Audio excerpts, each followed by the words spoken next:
Hey there, darlings. Welcome to the Farmer's Table. My name is Jess. I'm happy to have you here watching my channel today. I'm in my kitchen, ready to tell you about a delicious and easy and simple and very budget-friendly recipe idea for dinner, and that is red beans and rice.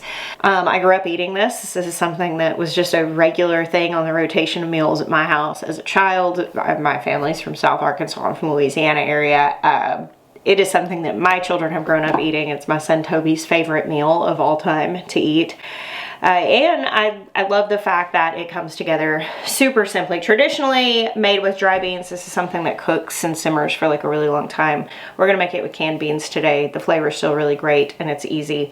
I do have a video coming up about how to cook with dry beans. I'm not gonna say that I'm doing a series right now because I'm notoriously terrible at doing series, but I am focusing on stretching a little bit of money into a lot of nutrition in your kitchen. I was at the grocery store this last week and honestly, I just don't know how a lot of people are making it. It's unreal to me. I can't even. As a person who, now we grow a lot of our food, I buy a lot bulk, I have a very stocked pantry, and I'm still like really feeling the shock and the sticker shock at the grocery store. But I remember very vividly a time in my life, and it was a very long time in my life, where I was really desiring to feed my family good food. I didn't want them to have to subsist just off ramen noodles. I wanted to give them nourishing food, and I had a very, very, very low budget. And I learned through that time how to stretch a little into as much as it could possibly be.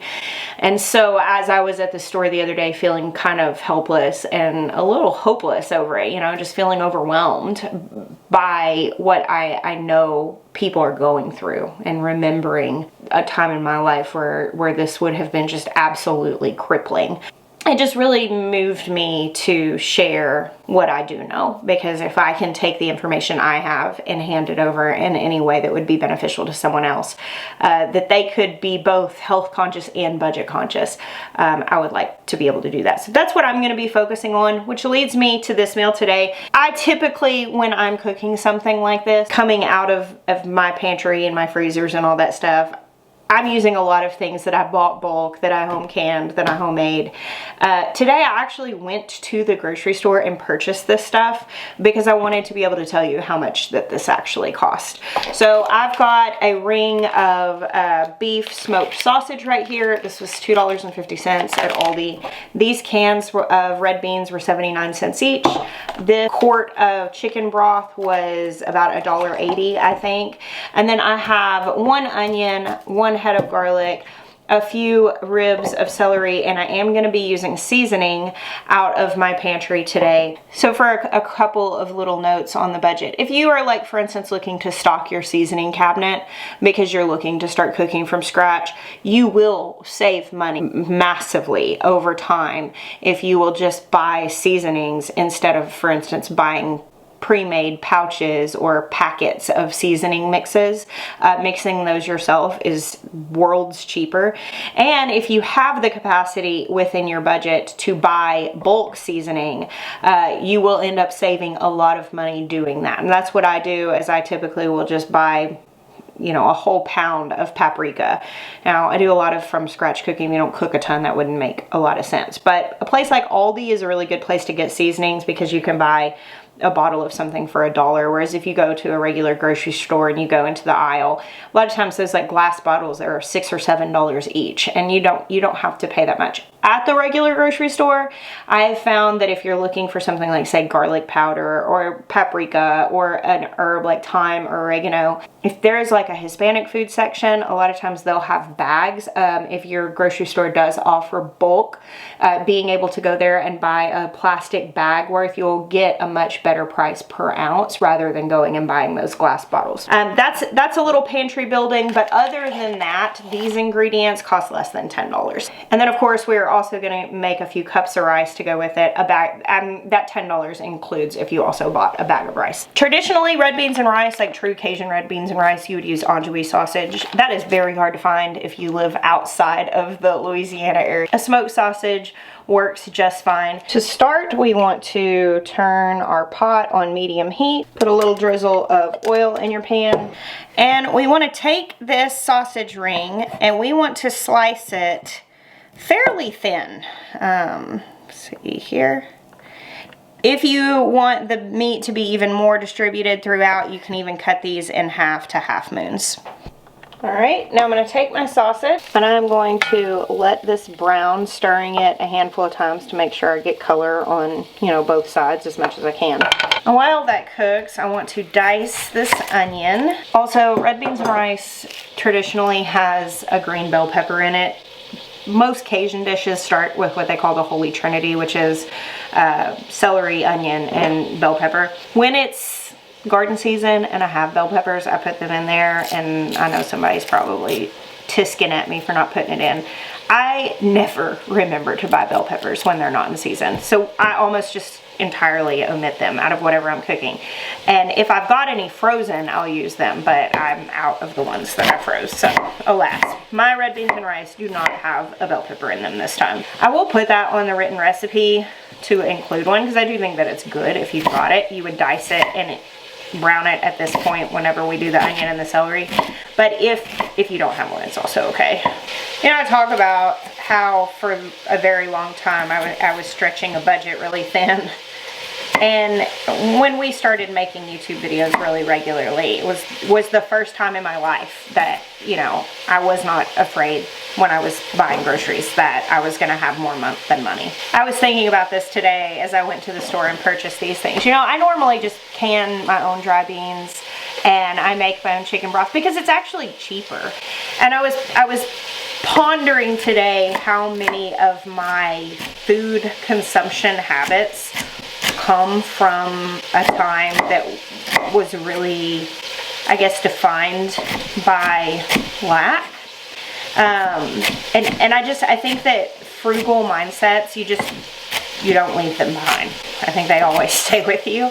And I still have very frugal mindsets, and in cooking and things like that, as much as I love using all of our homegrown food, and for the fact that the quality is great, I mean, a lot of the things that I do, like making a lot of things from scratch, that started purely as an economic move, because it made groceries affordable to make a lot of things from scratch. A lot of what you are paying for when you go to the grocery store is convenience. Like, you know, a bag of popcorn is $4, but a bag of unpopped popcorn, which is 10 times as much popcorn, is $2.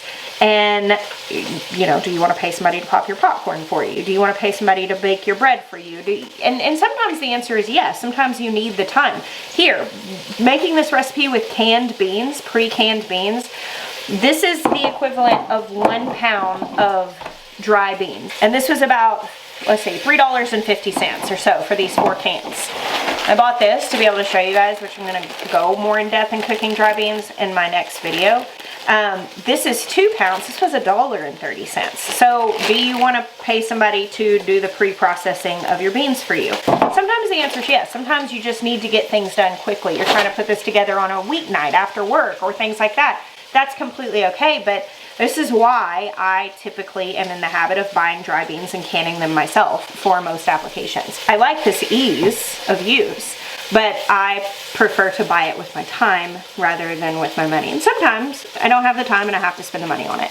But when it comes to really saving money in your kitchen, instead of looking first at what can I do without, look first at what can I do myself, because that will save you really the most money. Okay, here we just want to get color on this. All right, now we want to open our kidney beans and drain them and rinse them off real well.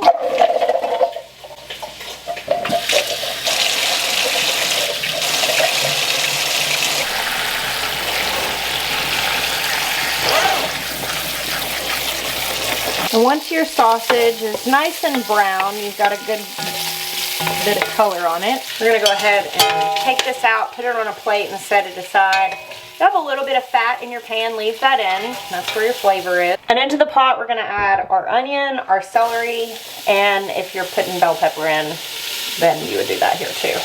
Give that a stir and let it cook down in the fat that's in the pan from the sausage for about 4 or 5 minutes till it's starting to get good and, you know, soft. And we're still over medium heat here. All right, here's my mix now that it's a little softened. Now I'm gonna use this little garlic smasher and put about 5 big cloves of garlic in here.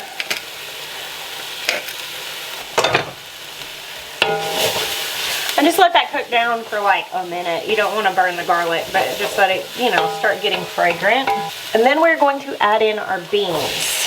Now, that's 4 cans of beans.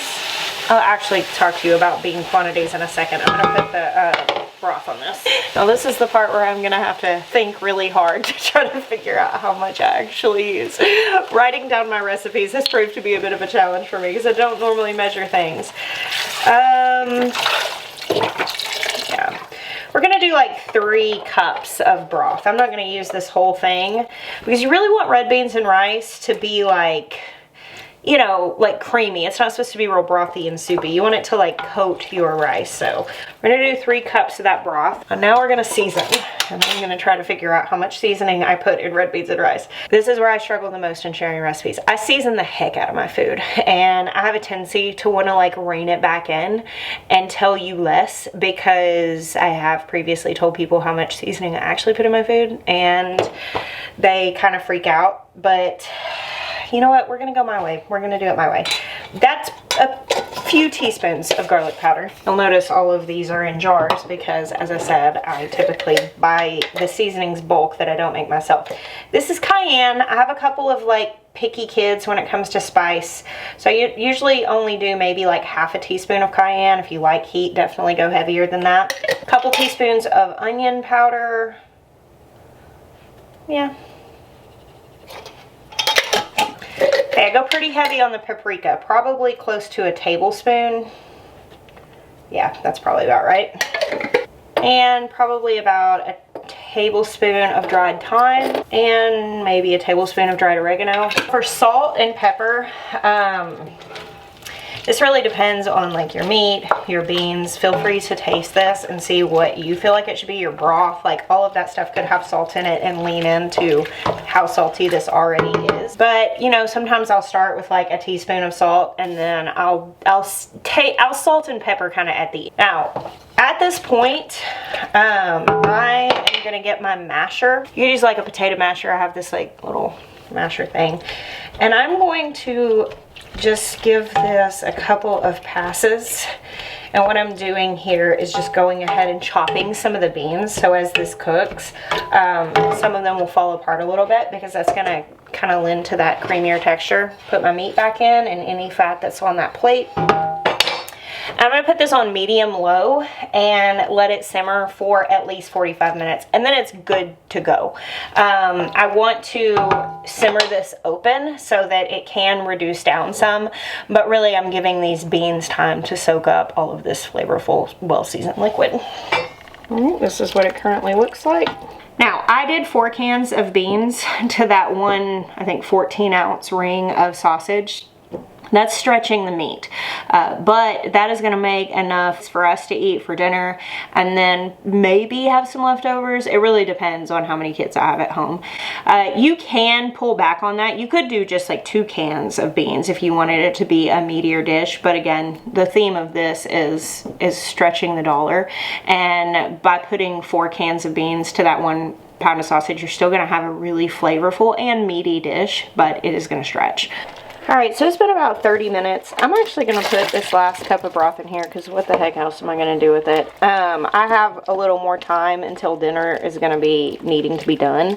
So I'll just simmer this down a little longer so that that can concentrate. Now, as I stir this, I'm going to, you know, mash a little bit more of those beans. I'm not trying to mash all of them, but I do want the texture to be a little on the thicker side. So now red beans and rice, obviously you need rice. Any long grain white rice will do. I typically use jasmine rice. It's just what I buy in bulk. And I have a rice cooker. You can cook it however you want to get it done. I'm not giving real specific instruction here on the rice because you can cook different rices a lot of different kinds of ways. I typically do 4 cups with this much red beans, and with jasmine rice in the rice cooker, it's 1 cup rice to 1 cup water. So I just rinse this off and then add the water. All right, rice cooker just beat. We're going to put a bowl together so you guys can see it. All right, at the end, definitely needed that 4 cups of broth. And of course, I did simmer this a little longer. But this is what you want your red beans to look like. It's not at all soupy, more like a gravy. And that's it. That's red beans and rice. There's so much flavor going on in this bowl. This is like stick to your ribs food. Very nourishing, filling, and very delicious. And I am feeding my whole family for about $10. So when you can say all of those things about one meal, I would call it a win. Here's red beans and rice. Let me know if you make it. If you make your own, what do you do differently? Hey, Toby. Yes, ma'am. What'd you make? Made you something. Yeah. Thank you.